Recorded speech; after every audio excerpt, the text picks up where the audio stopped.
One approach is to classify species according to their evolutionary history, which is depicted in a graphical form as a phylogenetic tree.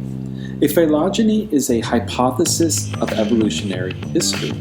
We can reorder our species of interest here at the top of the slide, and we draw graphical representations of shared evolutionary history, which will be based on shared morphological or molecular traits that are not found in other species.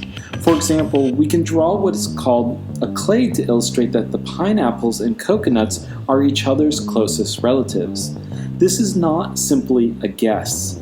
We have strong evidence of this relationship because they share many morphological traits, such as the ability to photosynthesize, cells composed of cell walls, chloroplasts, and vacuoles, as well as flowers, fruits, and a long list of other morphological traits, not to mention the many shared molecular traits.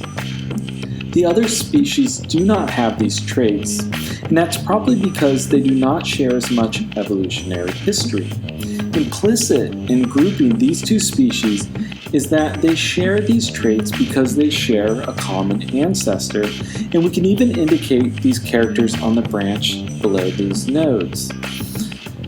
This most recent common ancestor is represented by a node, which indicates the speciation event that separated the two lineages. In this example, we hypothesize that the ancestor of the pineapples and the coconuts evolved shared traits like flowers, and that they passed them down to its descendant species. This makes more sense than hypothesizing that pineapples and coconuts independently evolved such a long list of shared traits. Next, we can group the cat and the cow together. They also share many traits that are not found in other organisms, like hair and mammary glands, which we can represent here in the phylogeny. Because they exclusively share a node, we say that they are sister species. We can easily group the snail and octopus as sister species. Both being mollusks, they have the shared traits of mantles and radula, and we can again represent the most recent common ancestor here with the node. So now we have made three sister pairs, but what about the chicken? How should we group the chicken? The answer lies in its traits. The chicken has unique traits in our example, such as feathers and hollow bones, but does it have traits that it shares with other organisms? It certainly does.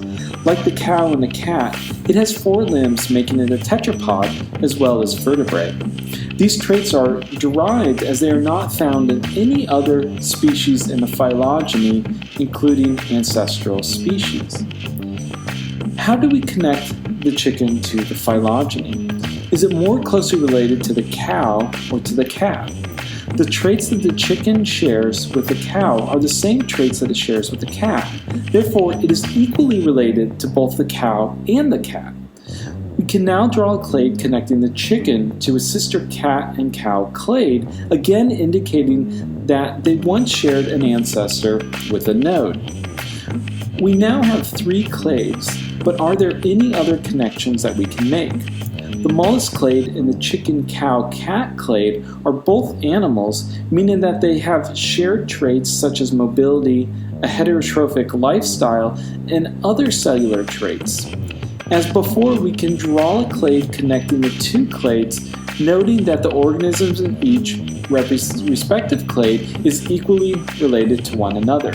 For example, the octopus is equally related to the chicken, cow, and the cat. It looks like we are left with two clades, an animal and a plant clade, but did they ever share a most recent common ancestor? If they did, there should be some evidence left behind. If we look at the cellular level, traits begin to emerge. Plants and animals are both eukaryotes. Their cells have nuclei that are enclosed in a membrane, and they contain other membrane-bound organelles like mitochondria, which separate them from other groups like bacteria. This evidence of shared ancestry allows us to connect our last two clades together. We now have a complete phylogeny, which represents the evolutionary history of organisms that we have depicted here.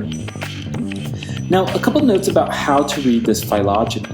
Phylogeny should always be read from the bottom to the tips. Because we have built our tree while considering past speciation events, there is a time element where the bottom node, which is referred to as the root node, is the oldest event, and we approach the present as we move towards the tips. We can use the phylogeny to navigate through evolutionary history. We can see that the ancestor of cats split from the plants before it split from the mollusk lineage. We can conclude that the reason a cat looks more like a chicken than an octopus is that it shared a longer evolutionary history with the chicken than it did with the octopus. Another common misinterpretation of the phylogeny is that the most recent common ancestor looked like their tip species when they existed. It is true that ancestors shared many characteristics with their descendant species, but the most recent common ancestor of the cat and the cow did not look like a combination between the two animals. This is because when the ancestor of the cat and the cow were around, there were no such things as cat and cows. They evolved much later in time and have their own unique and derived traits. To convince yourself of this, consider whether an organism could exist that was half octopus and half coconut. The other most common way phylogenies are misinterpreted is that instead of reading the phylogeny from the root nodes upward, the linear order of species at the tips are interpreted as depicting relationships. The order of species at the tip of phylogenies contain no information about relationships. Rather, they are arranged only out of convenience and aesthetics. This point cannot be emphasized enough. The arrangement of tips do not tell us that the cow is more closely related to the chicken. Rather, nodes provide this information. Biologists refer to species relationships based on evolutionary history, where species that share a recent node are more closely related to each other than species that differ by two nodes. This is why the pineapple is more closely related to the coconut than the cat, even though it sits next to both at the tips of the phylogeny. Likewise, you should convince yourself that the octopus is more closely related to the snail, which it shares a recent node with, than the chicken, which is two nodes away. Another way to visualize this difference is simply by rotating the nodes. Since the tip arrangements do not contain information on relationships, we can simply rotate each node. Let's look at our chicken for an example. When we built the phylogeny, we said that because the chicken shared traits that are found in both the cow and the cat, that it is equally related to both. Another way we can say this is that its closest relative is the most recent common ancestor to the cow and the chicken, which later gave rise to both species. Reading the phylogeny from the root to the tips, we see that the sister clade to the chicken is the cat and the cow. Now, when we look at the tips, we see that the chicken is next to the cow, but this is drawn this way because we have to arrange the chicken, cow, and the cat some way in the phylogeny.